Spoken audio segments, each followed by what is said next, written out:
কাসবুল হালালি ফারিদাতুন আলাল ফারিদা। নবীজি সাল্লাল্লাহু আলাইহি ওয়াসাল্লাম বলেন, হালাল ইনকাম করা ফরজের উপরে ফরজ।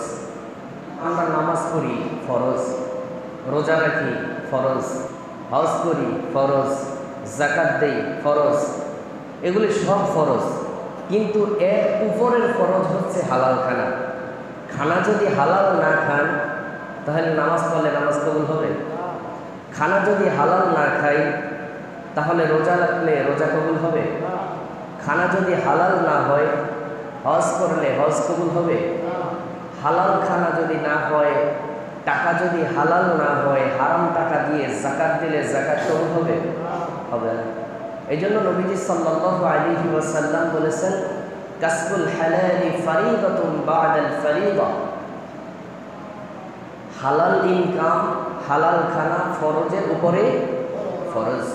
আল্লাহ তাআলা কোরআন হাকিমের মধ্যে ইরশাদ করেন, ইয়া আইয়ুহার রাসূল কুলু মিনাত তাইয়্যিবাতি ওয়া'মালু সালিহা। আল্লাহ তাআলা সকল রাসূলদেরকে, নবীদেরকে, আম্বিয়া আলাইহিমুস সালামদেরকে ডেকে বলেছেন, কুলু মিনাত তাইয়্যিবাত, তোমরা হালাল খাও। কি বলছে? হালাল খাও। ওয়া'মালু সালিহা, এরপরে তোমরা নেক আমল করো। তো আল্লাহ তাআলা আম্বিয়া আলাইহিমুস সালামদেরকে ডেকে বলেছেন, তোমরা হালাল খাও এবং নেক আমল করো। আল্লাহ তাআলা আগে নেক আমল করার কথা বলে নাই, আগে বলছে হালাল খাও, তারপরে আমল। এই জন্য আল্লাহ তাআলা ঈমানদারদেরকেও ডেকে একই কথা বলেছেন। আল্লাহ তাআলা কোরআনে হাকিমের মধ্যে বলেন, ইয়া আইয়ুহাল্লাযীনা আমানু কুলু মিন তাইয়্যিবাতি মা রাযাকনাকুম। আল্লাহ তাআলা ঈমানদারদেরকে ডেকে বলেছেন, ঈমানদারেরা, তোমরা তোমাদেরকে যে রিজিক দেওয়া হয়েছে তার মধ্যে হালাল খানা তোমরা খাও। সুবহানাল্লাহ। ভালো করে শুনেন, রাসূলদেরকেও ডেকে বলেছে হালাল খাও এবং নেক আমল করো। ঈমানদারদেরকেও ডেকে বলেছে কুলু মিন তাইয়্যিবাতি মা রাযাকনাকুম, তোমাদেরকে যে হালাল রিজিক দেওয়া হয়েছে সেগুলি তোমরা খাও। তাহলে দুইজনকে একই হুকুম নয়? আম্বিয়া আলাইহিমুস সালামদেরকেও যে হুকুম দিয়েছে, উম্মতে মুহাম্মাদি ঈমানদারদেরকেও একই হুকুম। হুকুমের ভিতরে কোনো পার্থক্য আছে? নেই। অন্য আয়াতে আল্লাহ তাআলা সকল মানুষদেরকে বলেছেন, ইয়া আইয়ুহান নাসু কুলু মিম্মা ফিল আরদি হালালান তাইয়্যিবা। আবার সকল মানব জাতিকে ডেকে বলেছেন, ইয়া আইয়ুহান নাস, মানব সম্প্রদায়, কুলু মিম্মা ফিল আরদি হালালান তাইয়্যিবা, জমিনের ভিতরে যে সমস্ত হালাল রিজিক তোমাদের জন্য দিয়েছি সেগুলি তোমরা খাও। তাহলে হালাল খানার জন্য যেমনভাবে আল্লাহ তাআলা রাসূলদেরকে বললেন, আম্বিয়া আলাইহিমুস সালামদেরকে বললেন, ঈমানদারদেরকে আলাদাভাবেও বললেন, আবার সকল মানব সম্প্রদায়কেও ডেকে একই কথা বললেন যে তোমরা হালাল খাও। এই তিনটা আয়াতের সমন্বয় একটা হাদিস নবীজি সাল্লাল্লাহু আলাইহি ওয়াসাল্লাম বলেন, তিরমিজির হাদিস। এই হাদিসটা মুসলিম শরীফের মধ্যেও আছে। নবীজি সাল্লাল্লাহু আলাইহি ওয়াসাল্লাম বলেন, ইন্নাল্লাহা আমারা বিইবাদিহিল মুমিনিনা বিমা আমারা বিহি রুসুলা।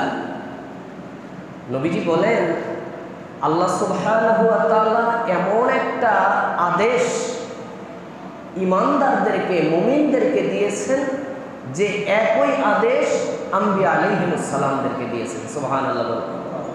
সুম্মা যাকারা রাসূলুল্লাহি সাল্লাল্লাহু আলাইহি ওয়াসাল্লাম রাজুলা। এই কথা বলার পরে নবীজি সাল্লাল্লাহু আলাইহি ওয়াসাল্লাম একজন ব্যক্তির ঘটনা বর্ণনা করলেন। একটু মনোযোগ চাই ভাইরা। নবীজি সাল্লাল্লাহু আলাইহি ওয়াসাল্লাম একজন ব্যক্তির ঘটনা বর্ণনা করলেন। নবীজি বললেন, আশআসা ওয়া আগবারা ইয়াতিলুস সাফার। নবীজি বলেন, এক ব্যক্তি সফর করে এসেছে, তার চেহারা ধুলাযুক্ত, দাড়িগুলির ভিতরে ময়লা, ইয়াতিলুস সফর, লম্বা সফর করে আসছে, চেহারা দেখলেই বুঝায়, পোশাক আশাক দেখলেই বুঝায়। তখনকার সময় তো আমাদের মতো পিচ ঢালা রাস্তা আর এত সুন্দর গাড়ি, এত সুন্দর পরিবেশ ছিল না।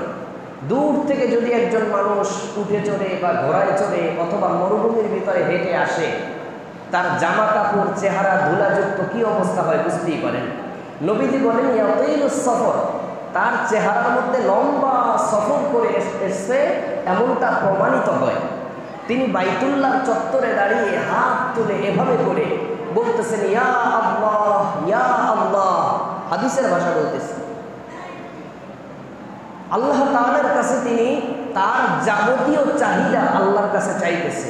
আল্লাহ আমাকে মাফ করো, আল্লাহ আমাকে ধন সম্পদ দাও, আল্লাহ আমাকে রোগ মুক্ত করো। এক কথায় ব্যক্তির যে চাহিদা, মনের ভাব আল্লাহর কাছে বলতেছে। কোথায় বসে? বাইতুল্লাহ সামনে। এক সাহাবী বলতেছে ইয়া রাসূলুল্লাহ, ওই যে আগন্তুক ব্যক্তি মুসাফিরের দিকে লক্ষ্য করুন, তার চেহারাই বোঝা যায় অনেক দূর থেকে সফর করে আসছে মুসাফির।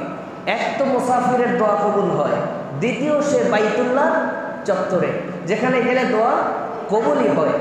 আল্লাহ রসুলকে বলতেছে ইয়া রাসূলুল্লাহ, ওই ব্যক্তির সব দোয়া কবুল হয়ে যাবে। নবীজি সাল্লাল্লাহু আলাইহি ওয়াসাল্লাম বলেন মাতআমুহু হারাম ওয়া মালবাসুহু হারাম ওয়া মাশরাবুহু হারাম ওয়া গুযিয়া বিল হারাম ফাআন্না ইস্তাজাবু লিযালিক। সে যে ওই ব্যক্তি যা খায় সেটা হারাম, যে পরিধেয় কাপড় সেটা হারাম, যা পান করে সেটা হারাম, তার পেটের মধ্যে যেই খাবার রয়েছে সেটাও হারাম। কিভাবে আল্লাহ তাআলা তার দোয়া কবুল করবে? আল্লাহু আকবার বলেন। তাহলে বোঝা গেল, যদি পেটের মধ্যে হারাম খাবার থাকে, পেটের মধ্যে হারাম থাকে, আর যদি বাইতুল্লাহ গিয়ে মাথা ঠোকায়, দোয়া কবুল হবে? পেটের মধ্যে যদি হারাম খাবার থাকে, মসজিদে আইসা 5 ওয়াক্ত সামনের কাতারে আইসা নামাজ পড়লে নামাজ কবুল হবে? হবে না আমার ভাইরা। তাহলে তিরমিজির হাদিস দ্বারা আমরা জানতে পারলাম, নবীজি সাল্লাল্লাহু আলাইহি ওয়াসাল্লাম বলেছেন, পেটের মধ্যে হারাম থাকলে, পোশাক যদি হারাম থাকে, তাহলে দোয়া কবুল হবে না, ইবাদত কবুল হবে না। পানীয় যদি হারাম থাকে, ইবাদত কবুল হবে না।